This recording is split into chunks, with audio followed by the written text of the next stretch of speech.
సంక్షేమం, అభివృద్ధి, సంస్కరణలు, సుపరిపాలన ఇవన్నిటితో నరేంద్ర మోడీ గారు దేశాన్ని ముందుకు తీసుకెళ్తున్నారు.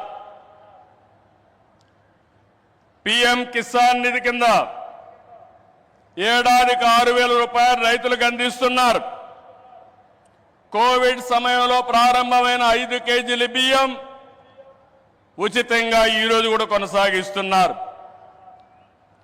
దేశాన్ని బలమైన ఆర్థిక శక్తిగా మార్చడానికి make in India, startup India, skill India, digital India, Gatishakti, Bharatmala వంటి ఉద్యమ కార్యక్రమాలతో దేశాన్ని ముందుకు తీసుకెళ్తున్నారు.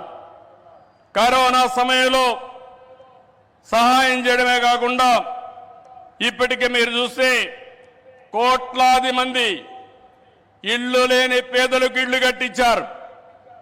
ఇంకో పక్క మొన్ననే జనవరి 1వ తారీఖున ప్రత్యేకంగా కేబినెట్ పెంచి నేను రైతులతో ఉంటానని చెప్పిన వ్యక్తి నరేంద్ర మోడీ గారని చెప్పి నేను మీకు తెలియజేస్తున్నా.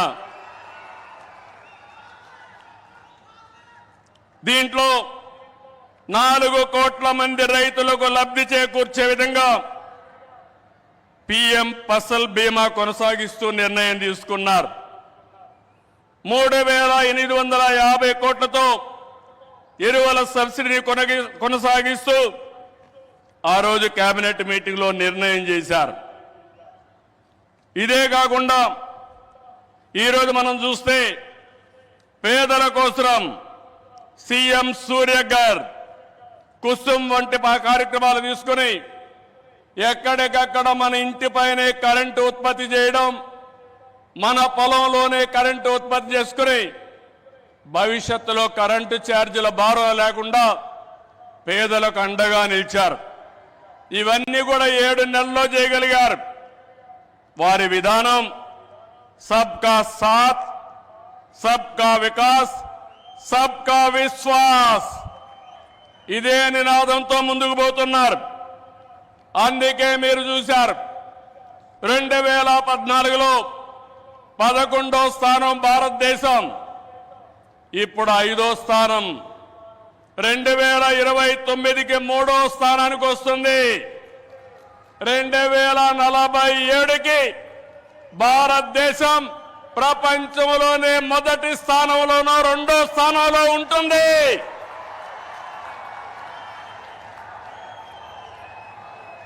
ఇది ఏరే వాళ్ళకు సాధ్యం కాదు, ఒక్క నరేంద్ర మోడీ గారికే సాధ్యం. మన రాష్ట్రానికి వస్తే విభజన జరిగినప్పుడు ఆంధ్రప్రదేశ్కు న్యాయం జరగలేదని చెప్పి మొదటిసారి న్యాయం చేయమని చెప్పిన వ్యక్తి మన ప్రధాని నరేంద్ర మోడీ గారు. విభజన జరిగిన తర్వాత పోలవరం ప్రాజెక్టు కోసం ఇది పూర్తి కావాలంటే 7 మండలాలు ఆంధ్రప్రదేశ్కి ఇవ్వాలని 7 మండలాలు ఇచ్చిన తర్వాత పార్లమెంటు సమావేశాలు పెట్టించిన వ్యక్తి నరేంద్ర మోడీ గారని చెప్పి నేను మీకు తెలియజేస్తున్నా. 14-19లో ఆ రోజు చట్టంలో ఉండే అన్ని పనులు IIT, IIM, NEET, AIIMS, tribal university, central university 12 యూనివర్సిటీలు ప్రారంభించడమే కాకుండా పని పూర్తి చేసింది కేంద్ర ప్రభుత్వంలో నరేంద్ర మోడీ గారి ఆధ్వర్యంలో, నాయకత్వంలో అని చెప్పి కూడా నేను మీకు తెలియజేస్తున్నా. 2014-19 చాలా ఇబ్బందులు పడ్డాం, అనేక సమస్యలు వచ్చాయి. రాష్ట్రం వెంటిలేటర్ పైన పోయే పరిస్థితి వచ్చింది. కానీ కేంద్రం మనకు అండగా నిలిచింది. ఒక్కొక్క సమస్య పరిష్కారం చేసుకుంటూ, ఒక్కొక్క ఇటుక పేర్చుకుంటూ రాష్ట్ర పునర్నిర్మాణం కోసం ముందుకు పోతున్నాం. పింఛన్లు ఇచ్చాం, అన్నా క్యాంటీన్లు పెట్టాం, దీపం 2 కింద ఆడబిడ్డలకి వంట గ్యాస్ సిలిండర్లు ఇచ్చాం. మెగా డిఎస్సికి తొందరలోనే ఇంటర్వ్యూలు పిలిచే పరిస్థితికి వచ్చాం.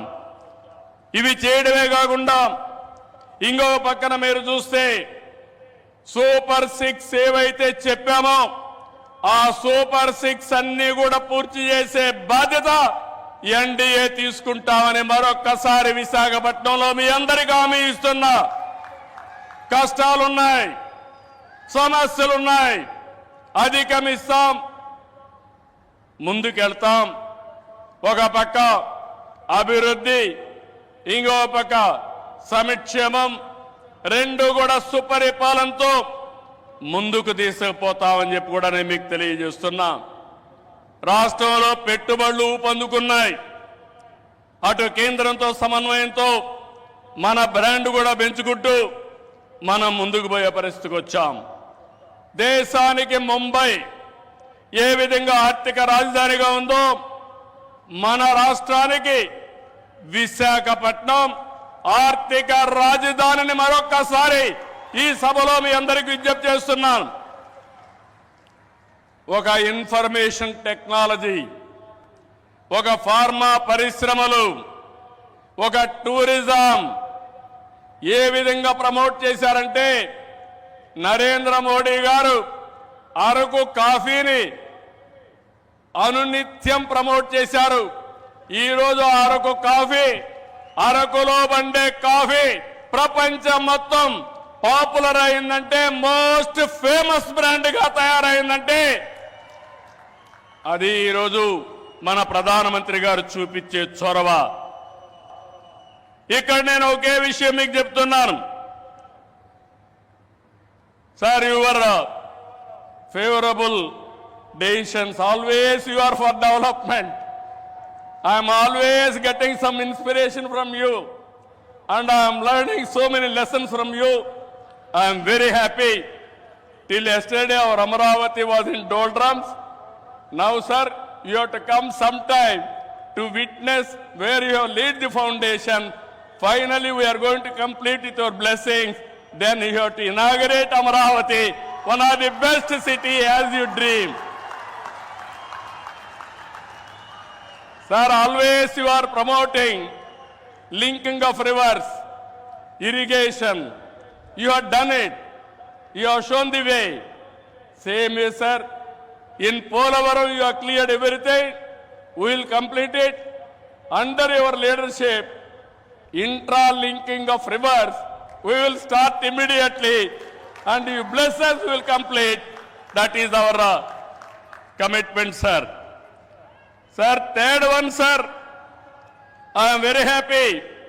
Under your leadership, BPCL, one of the most important refinery has come in Ramayanpatnam, one of the most backward areas, sir. It is nearly 70,000 crores.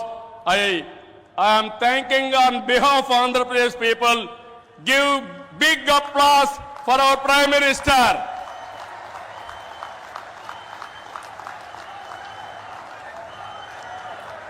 Sir,